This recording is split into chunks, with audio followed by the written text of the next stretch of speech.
Hello, good evening, and welcome. I'm John Lazarus with Stories Matter and D&E Publishing. Fantasy, the refuge of the obese, teenage boys with skin conditions, and people who want an escape from reality without devoting themselves to the violence that being a member of ISIS or a K-pop fan necessitates. Still, fans of fantasy are a tough nut to crack.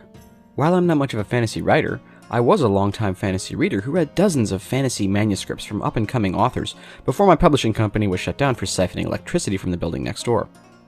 And I can't tell you how often I'd spend a cozy evening in that office, draped in 6 or 7 Afghans, reading under the light of a dozen candles, ready to be taken into a new world, only to have cliches, stereotypes, and paper-thin backstories bring me back to the real world and remind me of all the blisters on my hands from pulling copper wire out of the walls.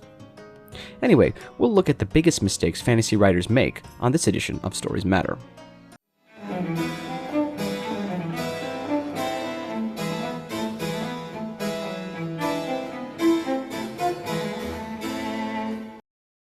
Today's video is brought to you by Gutenberg's Printing Press. Are ye tired of broken quills? Writing cramps? Your illiterate neighbors always asking ye to read their Bible to them? Well, Gutenberg's Printing Press might be right for ye. This piece of precision Dutch engineering with its patented movable type can print as much as 3,000 Bibles a day. That's over 300 times faster than your neighborhood monastery. These brand new codex-style texts produced by the printing press offer convenience and readability far surpassing the hand-rolled scroll you might get from your local alderman. Call your local goldsmith today for more information. Warning, the printing press may lead to democratization of knowledge, centuries of political strife, and the collapse of monarchical or religious authority. Gutenberg's printing press is not liable for any ensuing radical reformations or violent upheaval. Now, in this video, there's a lot of common mistakes that could be applied to any type of fiction that I won't go over. Everybody knows a good book has little expository dialogue, has characters that are three-dimensional, and doesn't use words like riz, spank bank, or beer o'clock. Mistake 1. Using info dumps and having inorganic world building. Does this sound familiar?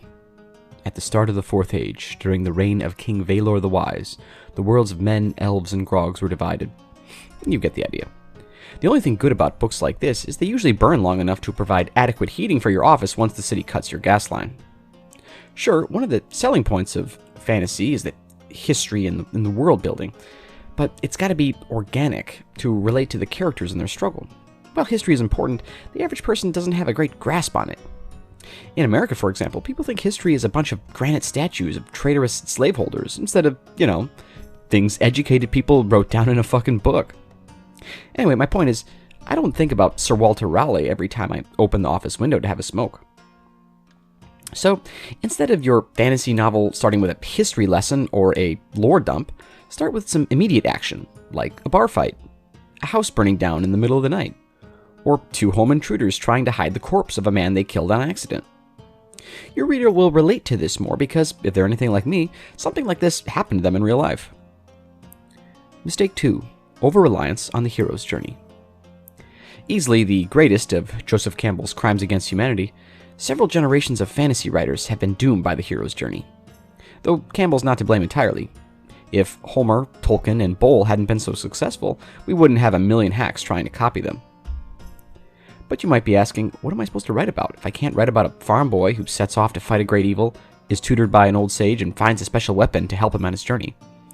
Well, what I do is take the plot of any other kind of movie and convert that into fantasy.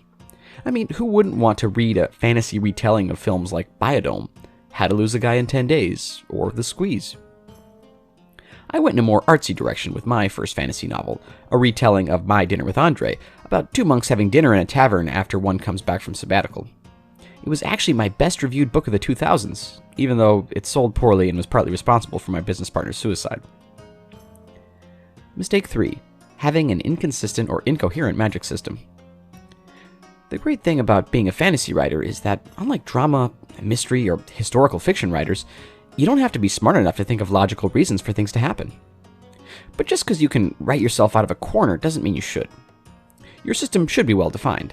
Maybe, like in Harry Potter, the use of magic takes decades of study. Though why it takes decades to learn how to flick your wrist and say like 10 different goddamn Latin words, I guess I don't know. And you need to put limitations on your magical system. If your monks are able to immaculately conceive children while keeping their vows of celibacy, what's to stop any pervert from impregnating every fair maiden in the village? Of course, I explain this in my novel, though, as I'll show later, it led to a whole list of other problems. Mistake 4. Giving your characters shitty names. Just look at some of these names. I don't even know how I'm supposed to pronounce most of these. And don't go the other way and give them common, everyday names. No character should ever be named Greg. Hell, no person in real life should ever be named Greg. There are a few hacks for people who have trouble with names. Dead tongues are always a great choice, but don't make the same mistake I did and try to use ones from the Voynich manuscript. Portmanteaus are another solid option, which is where you put two words together. This is how George R. R. Martin came up with the name Daenerys, and how I came up with the name Dick Swain Heathersmash. You could always take people from your own life and slightly modify their names, but that's not always a good idea, which leads me to my final mistake. Mistake 5. Making it a thinly veiled confession of your personal debauchery. Fantasy often works best when it's an allegorical response to modern-day issues, like the British class system, or how a power vacuum can lead to religious fundamentalism. It works less well when it's an allegory about how you impregnated your business partner's wife on a trip to Mexico and you're hoping she leaves him for you. And even if you can convince your fans that your Stephen King diet of corn, milk, and pure fish scale cocaine was to blame, you'll probably burn a lot of bridges and need to move to a cheaper office in a part of town where drug dealers hide bodies of rival gang members. The main takeaway? Fantasy is about escape from the disaster that is your personal life. Keep it that way. That's all for this time. Please don't forget to like and hit that subscribe button, and I'll leave you with this week's This Day in Literary History. See you on the next one.